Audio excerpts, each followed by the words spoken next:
Guys, कैसे हो आप सब। उम्मीद करता हूँ कि ठीक होंगे। आपको मेरे यूट्यूब चैनल पे एक बार दोबारा से स्वागत है। और हाँ, आज मैं आपको दिखाने वाला हूँ एक हॉरर वीडियो। एंड तक देखना, डरना मत। जो डरा कमेंट पे अपना नाम लिख के जाना कि हाँ भाई मैं डरा था। अभी मैं यहाँ पे वीडियो शो करने वाला हूँ थोड़ी देर में।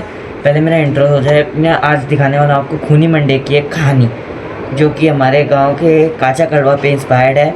और काचा कड़वा की कहानी में इसके बाद में आपको खुद बताऊँगा, अपने ज़ुबान से बताऊंगा जो मैं बचपन से सुनता आ रहा हूँ। और हाँ, मेरी पिछली वीडियो में मैंने मास्क पहन कर शूट करी थी, और इस वीडियो में मैं ये मास्क पहन कर शूट कर रहा हूँ। ये वाला दूसरा है, ये मेरा रुमाल है, डोंट माइंड। इस पहन के शूट करूँगा तो देख लेना आप गाइस। अगर आपको कौन से लुक में मैं ज़्यादा अच्छा लगूँगा तो शुरू करें आज की वीडियो।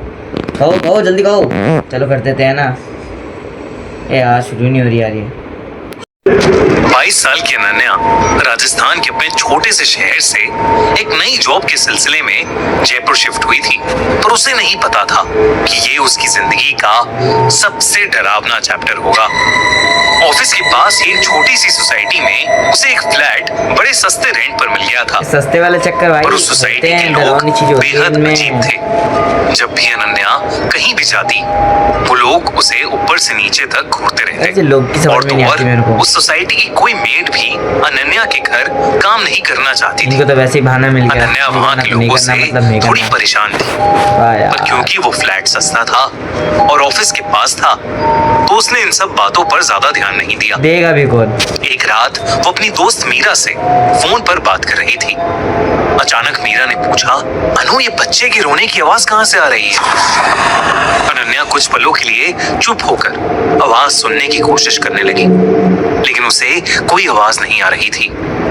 उस समय तो अनन्या ने इस बात पर ज्यादा ध्यान नहीं दिया, लेकिन जैसे जैसे दिन बीते, जो भी अनन्या को रात में कॉल करता, वो उससे यही पूछते कि उसके आसपास कोई बच्चा रो रहा है क्या, क्योंकि उन सबको किसी छोटे बच्चे के रोने की आवाज आती। अनन्या को अब ये बात बहुत अजीब लगने लगी थी। फिर एक रात कुछ ऐसा हुआ जिसने अनन्या को बुरी तरह डरा दिया। उस रात अनन्या गहरी नींद में सो रही थी। रात के करीब 1 बज रहे थे, तभी उसे किसी छोटे से बच्चे की जोर जोर से रोने की आवाज आई, जिससे उसकी नींद टूट गई। और जैसे ही उसने आंखें खोली, वो आवाज बंद हो गई। अनन्या ने चिल्लाकर पूछा, कौन है? कोई जवाब नहीं आया। फिर अचानक से एक धीमी सी हंसी की आवाज आई, जैसे कोई अनन्या का मजाक बना रहा हो। अनन्या ने उस आवाज की तरफ देखा तो वो चौंक उठी। उसने देखा कि कोई बहुत छोटा सा बच्चा उसके कमरे के दरवाजे के पीछे छुपा बैठा है। अनन्या ने जैसे ही उसकी तरफ देखा, वो बाहर भागा। अनन्या उसके पीछे भागी, पर उससे अपने फ्लैट में कोई भी नहीं मिला। पर जब वो अपने कमरे में आई, तो उसके कमरे के शीशे पर किसी छोटे से बच्चे के हाथों के लाल निशान थे। और जब उसने ध्यान से देखा, तो वो लाल रंग खून का था। अनन्या बेहद डर गई थी। सुबह होते ही उसने बिल्डिंग के बाकी के लोगों से इस बारे में पूछा। उसे पता चला कि उससे पहले एक बुढ़िया उस घर में रहती थी। उसे कोई भी पसंद नहीं करता था, क्योंकि लोगों के हिसाब से वो काला जादू करती थी। सोसाइटी में उसके आने के बाद से जिस किसी भी घर पर कोई खुशी की खबर होती थी, वो दुख में बदल जाती थी। कोई नई गाड़ी लेता था तो उस गाड़ी का अगले ही दिन एक्सीडेंट हो जाता था। किसी को जॉब में प्रमोशन मिलता तो उसकी तबीयत इतनी खराब हो जाती कि उसे जॉब ही छोड़नी पड़ती थी। और तो और वो बुढ़िया बिना बताए लोगों के घर से उनके छोटे छोटे बच्चे ले जाती थी और उनके साथ अजीबोगरीब बातें करती थी। कई बार तो बच्चे उसके घर में सोते हुए मिलते थे, जिससे शायद उसने बच्चों को नींद या बेहोशी की दवा खिलाई हो। सोसाइटी वाले उससे बहुत परेशान हो गए थे। सोसाइटी के सेक्रेटरी ने उससे लड़ाई भी की, लेकिन उस पर कोई असर नहीं हुआ। और एक बार तो किसी ने उसे पास के कब्रिस्तान से एक कब्र से कोई डेड बॉडी निकालते देखा, जिसे वो बाद में अपने घर ले गई। उसके बाद कुछ दिनों तक उसके घर से बहुत शोर आने लगा, जैसे वो कोई बहुत बड़ी पूजा कर रही हो। और फिर एक सुबह उनकी सोसाइटी के सेक्रेटरी का सर काटकर मर्डर कर दिया था। उसकी पूरी बॉडी पर किसी छोटे बच्चे के नोचने के निशान थे। उस दिन सोसाइटी वालों ने उस बुढ़िया को जोर जबरदस्ती से उसके घर से बाहर निकाल दिया, लेकिन वो उन सबको देखते हुए बस हंसती रही। बहुत हंगामा हुआ था उस दिन। जब ओनर ने घर के अंदर जाकर देखा तो घर के अंदर बहुत सारा तंत्र विद्या का सामान और एक छोटे लड़के का कंकाल मिला। लोग कहने लगे कि उस रात उस बुढ़िया ने काले जादू से एक कच्चा कलवा बनवाया था और उसी कच्चे कलवे ने उसे मारा था। इस इंसिडेंट के बाद काफी टाइम तक वो घर खाली था और उसके बाद अनन्या वहां रहने आई थी। ये सब सुनने के बाद अनन्या बहुत घबरा गई थी। वो अपने घर आई और कच्चा कलवा के बारे में ऑनलाइन पढ़ने लगी। उसे पता चला कि जब साल भर से छोटे बच्चे की मौत हो जाती है तो उसकी बॉडी जलाई नहीं जाती, बल्कि उसे दफनाया जाता है। कई काला जादू करने वाले लोग उसकी बॉडी को जमीन से निकालकर उसकी बॉडी पर कच्चा कलवा की साधना करते हैं, जिससे वो उस बच्चे की आत्मा को अपने वश में कर लेते हैं और अपना मन चाहा काम करवाते हैं। अनन्या ये सब पढ़कर चौंक गई थी। उसे ये सब बहुत ही खतरनाक लग रहा था। तभी अचानक से घर की लाइट चली गई और घर में अंधेरा हो गया। एकदम से उसे सांस लेने में दिक्कत होने लगी। उसे ऐसा लग रहा था जैसे कोई उसका गला दबा रहा है। पसीने में तरबदर वो किचन में एक गिलास पानी लेने गई तो उसके हाथों से गिलास छूट गया। उसने जब किचन की खिड़की में अपने आप को देखा तो उसके गले पर छोटे छोटे उंगलियों के निशान थे, जैसे किसी बच्चे ने उसका गला घोटने की कोशिश की। तभी उसे अपने कमरे से एक बहुत तेज आवाज आई, किसी छोटे से बच्चे के बहुत तेज रोने की आवाज। वो कमरे में गई तो वो आवाज कहीं ऊपर से आ रही थी। अनन्या ने ऊपर देखा तो उसके होश उड़ गए। उसकी कबर्ड के ऊपर से उसे धीरे धीरे दो हाथ बाहर आते दिखे और फिर एक बहुत ही खूंखार सा दिखने वाला बच्चे का चेहरा दिखा। ऐसा लग रहा था कि उस बच्चे का पूरा शरीर सड़ चुका है। उस बच्चे के नुकीले दांत और लंबे काले नाखून थे। अनन्या को समझ आ गया था कि ये उसी बच्चे की खतरनाक आत्मा है जिसे वो बुढ़िया घर लेकर आई थी। वो अनन्या को देखकर बहुत ही भयानक तरीके से मुस्कुरा रहा था। इससे पहले कि वो कुछ कर पाती, वो बच्चा अनन्या के ऊपर कूद पड़ा। अनन्या ने फौरन घर का दरवाजा खोला और लिफ्ट की तरफ भागी, पर लिफ्ट बंद पड़ी थी। उसने अपनी घर की तरफ देखा तो लिविंग रूम में वही भयानक बच्चा खड़ा था जो धीरे धीरे उसके करीब आ रहा था। अनन्या ने घबराकर अपने पड़ोसी के घर की बेल बजाई, पर कोई बाहर नहीं आया। तभी अनन्या का फिर से दम घुटने लगा। वो किसी तरह भागकर अपनी सोसाइटी के गेट पर पहुंची तो सिक्योरिटी गार्ड उसे इस हालत में देखकर चौकन्ना हो गया। गार्ड को लगा कि शायद कोई बदमाश सोसाइटी में घुस आया है, इसलिए वो अनन्या के फ्लैट की तरफ भागा। इससे पहले कि वो सिक्योरिटी गार्ड को कुछ बोल पाती, वो सिक्योरिटी गार्ड ऊपर जा चुका था। कुछ ही देर में अनन्या को उस गार्ड की चीख सुनाई दी।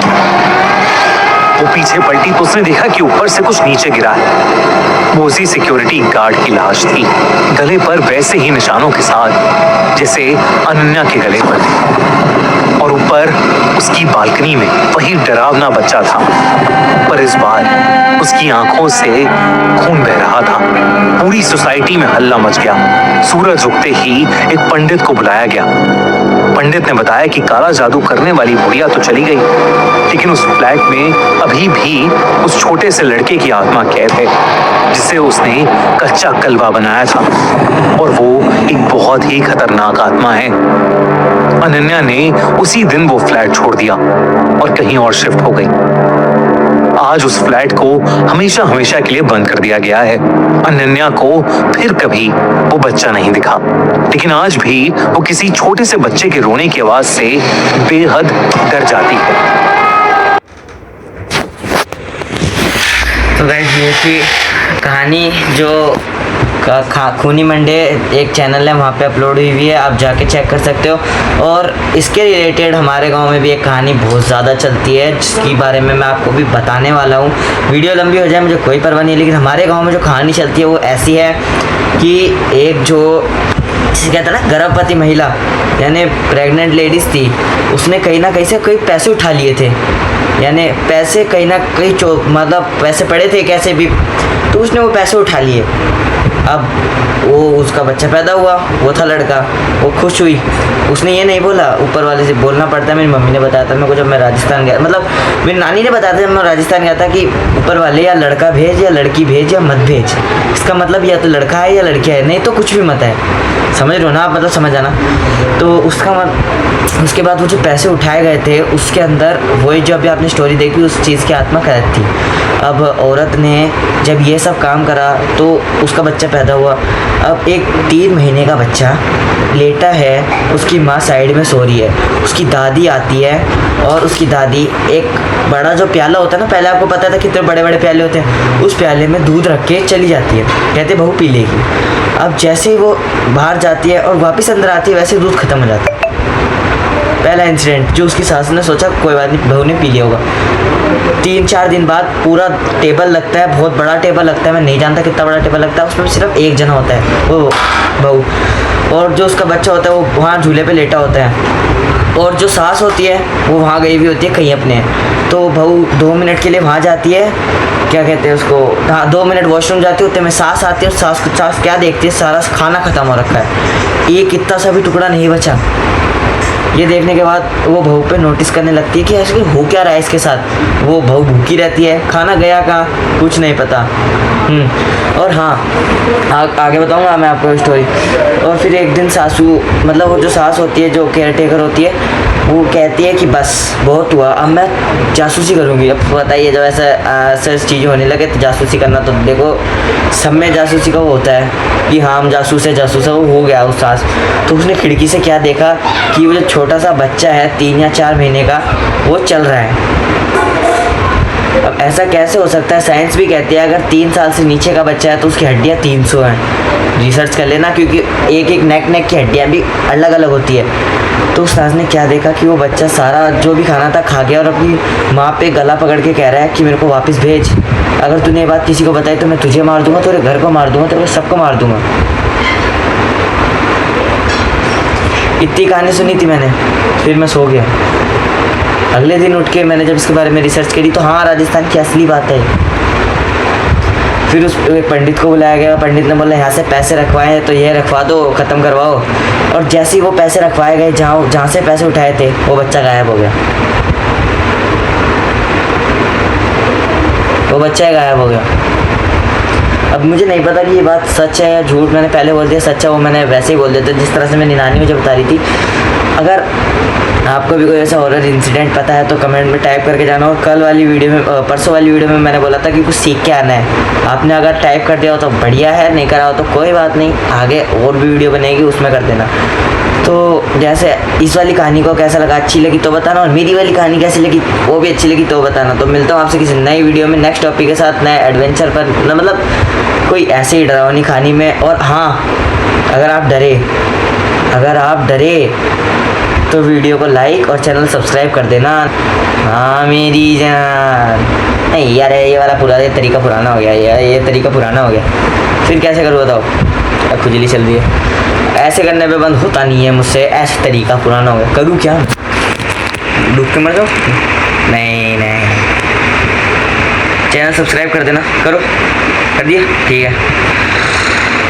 मिलता हूँ मैं किसी नेक्स्ट टॉपिक के साथ किसी नई वीडियो में। आज रात को मुझे नींद आने वाली नहीं है।